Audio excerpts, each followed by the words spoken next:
nome é professora Geisa, eu sou professora de História e hoje eu vou trabalhar com vocês História do Brasil. Para a gente começar a falar da história do nosso país, é preciso a gente retornar um pouquinho o tempo. É preciso a gente contextualizar esse assunto com o que estava acontecendo na Europa no final do século XV e início do século XVI.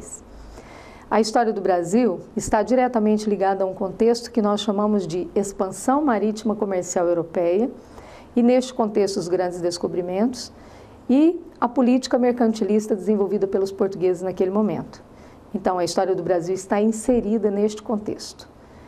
Em 1500 os portugueses chegam aqui, liderados por Pedro Álvares Cabral, e toda a sua comitiva, e vão dar início ao processo que nós chamamos de período colonial da nossa história, que durou aí mais de 300 anos. Então, como é que nós vamos abordar este assunto, a história do Brasil? Então, eu achei melhor a gente dividir a nossa história em 3 partes, dessa forma.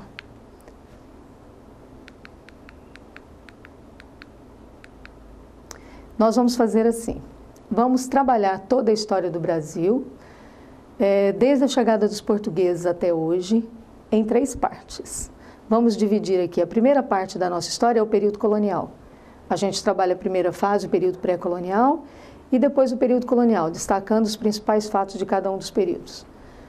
A segunda parte das nossas aulas é o período imperial, ou período monárquico da nossa história. E a última fase, que seria a parte 3, seria o período republicano. Estas aulas serão divididas de acordo com os fatos mais importantes de cada um destes períodos. Tá? Então vamos iniciar. O período colonial, então, seria a primeira fase das nossas aulas até hoje. O primeiro período, dentro do período colonial, a gente chama de período pré-colonial. São os primeiros 30 anos da nossa história. Bom, o que aconteceu nesta fase? Os portugueses chegam aqui, dão de cara com um número bastante significativo de pessoas. O Brasil já era vastamente habitado, mais de 3 milhões de pessoas habitavam o Brasil. A concentração maior estava no litoral. Os portugueses, então, entram em contato com os ameríndios, com os primitivos habitantes brasileiros. E, a partir daí, dão início a todo este processo que vai conduzir a nossa história. Os portugueses chegam aqui em 1500. E de 1500 até 1530 é uma fase que marca um grande desinteresse de Portugal pela nossa terra. Por quê que Portugal se desinteressou tanto pelo Brasil nesta fase? Portugal estava diretamente envolvido com o comércio das especiarias no Oriente. Os portugueses haviam chegado em Calicut, na Índia, em 1498, e eles estavam tendo lucros bastante significativos com o comércio das especiarias para a Europa. Quando o Pedro Álvares Cabral chegou aqui em 1500, ele encontra uma terra vastamente habitada, mas não encontra os produtos que interessavam a Portugal naquele momento, que no caso eram os metais preciosos ou então as famosas especiarias. E pelo fato deles não terem encontrado riquezas significativas, Portugal meio que vai abandonar o Brasil neste período. Então esses primeiros 30 anos da nossa história é um período de relativo desinteresse de Portugal pela nossa terra. Bom, então esta fase marca o quê? Marca a vinda das primeiras expedições, as expedições exploradoras e as expedições guarda-costas. Durante esses 30 anos, Portugal vai mandar algumas comissões para cá para verificar se existia alguma outra riqueza que pudesse ser aproveitada e comercializada na Europa, e também vai mandar gente para poder nomear a terra, mapear o território, e também para poder fazer a guarda, já que neste período essa terra era bastante invadida pelos piratas. No caso aí os holandeses, os franceses, que não reconheciam o Tratado de Tordesilhas. Então, essas expedições, elas vêm com este objetivo de verificar se existia a possibilidade de explorar algum tipo de riqueza e também de mapear. Quando eles chegam aqui, neste período, o Brasil vai receber vários nomes. até que chega definitivamente o nome Brasil. Aqui os índios chamavam a terra de Pindorama, né, na época da descoberta. Os portugueses, na época, foram rebatizando a terra, né? Então o Brasil chegou a chamar terra de Ilha de Vera Cruz, chamou Terra Nova, chamou Terra dos Papagaios, Terra de Vera Cruz, Terra de Santa Cruz. E por último, né, em 1526, com o comércio que o Brasil já havia desenvolvido com o pau-brasil, definitivamente o Brasil passa a chamar, né, Brasil. Bom, os motivos do desinteresse nós acabamos de falar, né? Então, o Brasil não oferecia aquilo que Portugal desejava, que eram os metais preciosos, e também, na época, Portugal não tinha quantidade significativa de recursos e nem pessoas em grande quantidade para poder iniciar a colonização. Então, como eu disse para vocês, esses são os fatores que explicam o desinteresse de Portugal pela terra. Bom, então, nesta fase, Portugal vai se inclinar, então, a mandar para cá as expedições. Essas expedições são divididas, né, em dois grupos, as expedições exploradoras e as expedições guarda-costeiras. As expedições exploradoras, elas foram chefiadas inicialmente por Gaspar de Lemos, que veio com o objetivo, né, de fazer aquele mapeamento da terra e nomear os lugares, para que os outros né, expedicionários, os outros exploradores pudessem vir com certeza para poder encontrar o lugar. Gonçalo Coelho, ele chega em 1503, ele verifica, né, as possibilidades de riqueza e ali eles vão verificar a existência de uma vasta quantidade de madeira, que no caso era o pau-brasil, que já era conhecido pelos europeus, né, e já era até comercializado na Europa. Então isso vai fazer com que se estabeleça aqui o que nós vamos chamar de estanco, que foi um monopólio estabelecido pelos portugueses, que vai dar início, né, a esse processo de terceirização da exploração da nossa terra. O estanco era, na verdade, o direito exclusivo que Portugal estava entregando a terceiros para explorar o pau-brasil em seu nome. E a partir daí, então, começa a vir para o Brasil os primeiros exploradores, né, que eram, na verdade, portugueses ricos, nobres, né, que recebiam esse monopólio e vinham para cá com o objetivo de retirar a madeira. Chegando aqui, eles vão utilizar o trabalho indígena, porque não existia mão de obra, né, suficiente.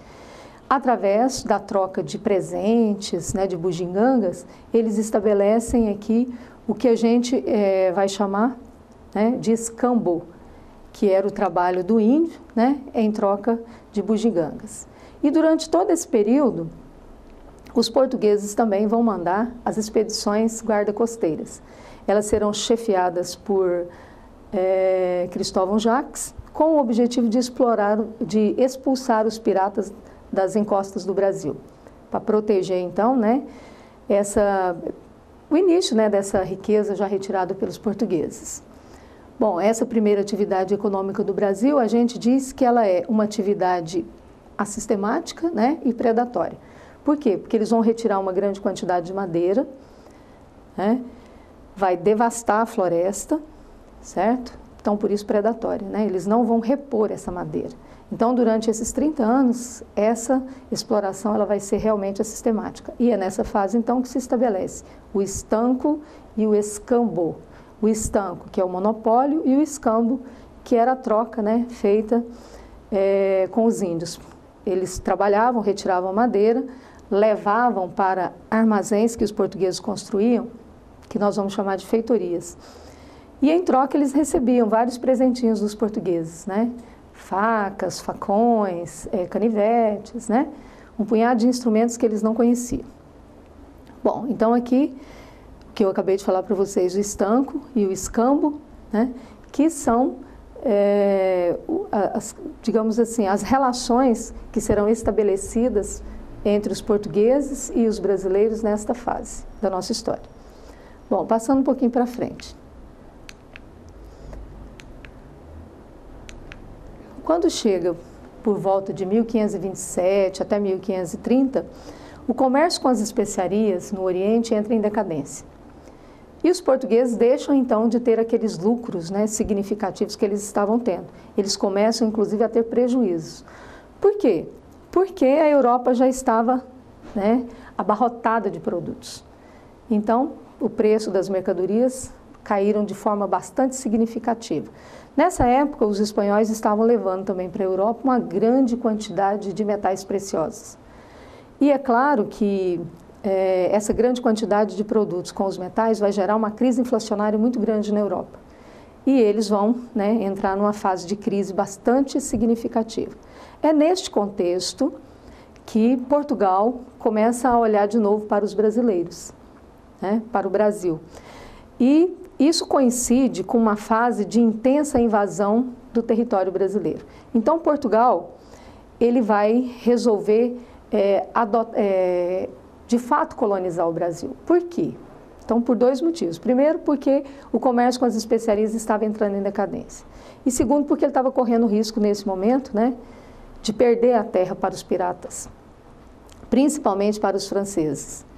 Então, foi neste contexto que Portugal resolveu efetivar a nossa colonização. Isso dará início, né, dentro do processo histórico brasileiro, ao período colonial, que vai de 1530 até 1822, que é o ano da nossa independência. Bom, então nós vamos começar a segunda fase dentro do período colonial. Bom, resolvendo então tomar posse da terra brasileira, Portugal vai mandar para cá a primeira expedição que vai vir com o objetivo de povoar a terra, né? Essa expedição ela vai ser chefiada por Martim Afonso de Souza, vai chegar no Brasil em 1531. Durante esse período, Martim Afonso de Souza, ele já vem com o objetivo de povoar, traz vários produtos para poder ser testados aqui, né? Várias mudas de plantas que poderiam ser testadas para ver o que é que eles realmente iriam explorar aqui. Então, Martim Afonso de Souza, ele chega aqui em 1531, ele vai ficar aqui até o ano de 1534, né? E o objetivo, na verdade, era transferir, né, o ônus da colonização a terceiros. Quer dizer, Portugal, na verdade, estava buscando parceiros para poder povoar a terra, no caso, protegê-la, e também encontrar um produto que desse lucros e que fossem tão significativos quanto os lucros que Portugal tinha tido, né, com o comércio das especiarias lá no Oriente. Então, Martim Afonso de Souza, ele chega aqui com aproximadamente 400 colonos. Ele traz as primeiras mudas da cana, né, que serão testadas aqui. E ele já traz também o primeiro maquinário para poder montar aqui o primeiro engenho do Brasil. Bom, a obra mais importante de Martim Afonso de Souza foi, obviamente, ter iniciado, né, no fato, o povoamento da terra, mas também o fato dele ter fundado a primeira vila no litoral brasileiro, que é a Vila de São Vicente, e ajudado mais tarde a fundar a segunda vila, que é no interior, Santo André da Borda do Campo, né? Então ele vem, estabelece os colonos, distribui as famosas sesmarias, que são grandes lotes de terra, né, para os colonos que vieram acompanhando ele, distribui essas terras e dá início ao processo de colonização. Bom, acontece que esse processo inicial colonizador, ele não vai dar muito certo. Por quê? Porque a terra era muito extensa, né? A quantidade de pessoas que veio com ele foram insignificantes, quer dizer, depois que ele distribuiu as sesmarias, esse grupo de pessoas desapareceu no litoral, né?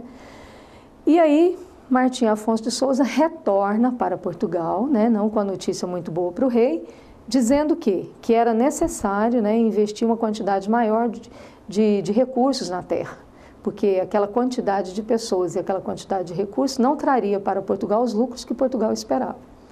Então, é neste contexto, né, que Portugal resolve mudar o processo administrativo e implantar aqui um processo administrativo que Portugal já tinha utilizado nas ilhas de Açores e Cabo Verde. Então, Portugal precisava de parceiros, né, para este processo. Por quê? Porque Portugal estava em dificuldades econômicas na época e não tinha condições de manter esse empreendimento sozinho.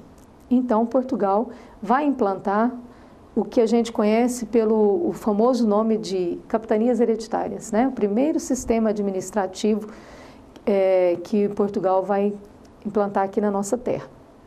Esse sistema consistia no quê? Então, os portugueses dividiriam, né, o território brasileiro em grandes lotes. Esses lotes seriam redistribuídos para nobres ricos que tivessem interesse, junto com Portugal, de explorar a terra. E assim foi feito, né? O Brasil foi dividido em 15 grandes lotes, que formaram 14 capitanias, que foram doadas a 12 donatários. Como vocês veem, né, teve donatário que ficou com mais de uma capitania. Essas capitanias, posteriormente, né, serão ampliadas à medida que os portugueses vão invadir o território, né, sem respeitar o Tratado de Tordesilhas. Isso acontece no período de interiorização, né, do Brasil. Mas esse é um assunto que nós vamos estudar depois. Bom, então o sistema de capitanias hereditárias, como é que ele funcionava? Então, os portugueses iriam entregar a terra, como eu disse para vocês, a 12 donatários. Portugal, então, foi lá e escolheu esses nobres, né? Muitos deles não eram da alta esfera da nobreza, geralmente da baixa, né? Da baixa nobreza, porque os outros mais ricos, né? Eles não se interessavam muito, até porque esses títulos eles já tinham, né? Então, a pessoa que recebia o lote, ele recebia o lote e já recebia um título, que era o título de capitão. Então, isso interessava mais à baixa nobreza do que aos nobres, né, que tinham já títulos muito melhores, né? Então, assim foi feito. Como é que o processo foi regulamentado? Então, ele foi regulamentado através da carta de doação, né? O nobre, ele recebia o título de capitão e recebia um documento de doação da terra. Quer dizer, ele não era o proprietário da terra. Ele estava recebendo o direito de morar na terra, mas não de vender a terra, porque ele não tinha propriedade definitiva dela. A propriedade da terra pertencia ao governo português. Então, ele recebia a carta de doação, né? E, junto com a carta de doação, ele assinava um documento chamado forais. Esse documento, ele estabelecia os direitos e os deveres dos capitães donatários perante o lote que ele havia recebido. Essa terra ela não podia ser vendida por este capitão, ela podia, no máximo, passar para o seu descendente. Por isso que se chama capitanias hereditárias. E no caso dele não ter mais descendentes, né, a capitania voltava para a coroa e a coroa fazia uma nova redistribuição dela, né? Bom, então assim foi feito. O processo, né, o Brasil foi dividido em 15 lotes, formaram, né, 14 capitanias doadas a 12 donatários. Mas, infelizmente, esse sistema que foi implantado, né, em 1534, ele acabou fracassando. Por quê? Então, primeiro, por causa do processo, né, de descentralização do próprio sistema. Eram 12 pessoas que a coroa tinha que fiscalizar, né? Mas, além disso, existia a distância entre a metrópole e a colônia. Era muito difícil, né, na época, o transporte para cá. Existia ainda o desinteresse de muitos desses capitães donatários que nem chegaram a vir aqui porque não conseguiram o recurso necessário para poder se transferir para cá. Ele teria que trazer uma grande quantidade de recursos e de pessoas com ele, para poder iniciar a exploração do seu lote. O alto custo da montagem, né, do caso do engenho, porque o interesse de Portugal era plantar a cana e produzir o açúcar para poder exportar para a Europa. Na época, né, este era o interesse principal de Portugal. E mais, alguns desses capitães donatários chegaram a vir, se estabeleceram, né, mas acabaram perdendo tudo. Ou por causa de ataques dos indígenas, ou por causa de problemas, né, da própria terra, dificuldade mesmo de abrir a mata, né, os animais peçonhentos, as pragas, né? Muitos deles acabaram desistindo e retornando. Outros tiveram que enfrentar índios selvagens, muitos deles canibais, e acabaram perdendo a vida, né? Então, resumo. A excessiva descentralização política, né, e todos os outros problemas que eu acabei de falar para vocês fez com que o sistema fracassasse. Fracassasse no sentido de dar lucros para a coroa portuguesa, né, porque no sentido de povoar, esse sistema ele foi satisfatório. Mas todas essas capitanias, das 14 capitanias, né, que foram doadas a 12 donatários, apenas 2 capitanias prosperaram, que foi a capitania de São Vicente, que foi a primeira, né, que foi dada ao Martim Afonso de Souza, e a capitania de Pernambuco. Essas duas capitanias, elas acabaram prosperando. Por quê? Então, São Vicente porque já tinha todo um núcleo, né, de povoamento, e Pernambuco por quê? Por causa da qualidade do solo e do próprio ambiente, né, que era completamente satisfatório para a cana. Então, o solo de Massapé, ele era muito propício à plantação da cana. Então, essas duas capitanias acabaram prosperando. E ainda mais porque Pernambuco estava muito mais próximo, né, de Portugal. Então, essas facilidades fizeram com que o sistema acabasse, né, dando certo. Bom, então, quer dizer, acabasse dando certo nessas duas capitanias, né, porque nas outras o sistema não prosperou. Então, foi neste contexto que Portugal resolveu trocar o sistema, né, descentralizado das capitanias hereditárias para um sistema centralizado, onde ele pudesse ter mais poderes sobre as pessoas que aqui estavam administrando e cobrar deles, né, fazer com que eles cumprissem os farais. Por quê? Porque eles só tinham, nesse caso, direitos, porque os deveres eles não estavam cumprindo. Então, foi neste contexto que Portugal trocou o sistema descentralizado das capitanias hereditárias para um sistema centralizado chamado governos gerais.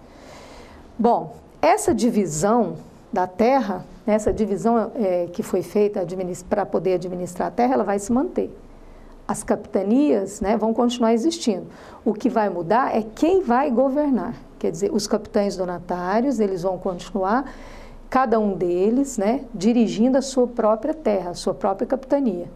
Mas agora eles vão ter que obedecer diretamente a alguém que vai vir para cá. Neste caso, né, uma pessoa nomeada pelo rei, que serão chamados de governadores gerais. Bom, então é neste contexto que Portugal estabelece, então, o que a gente chama de governos gerais. Então, o sistema de capitanias hereditárias, ele vai de 1534 até 1548.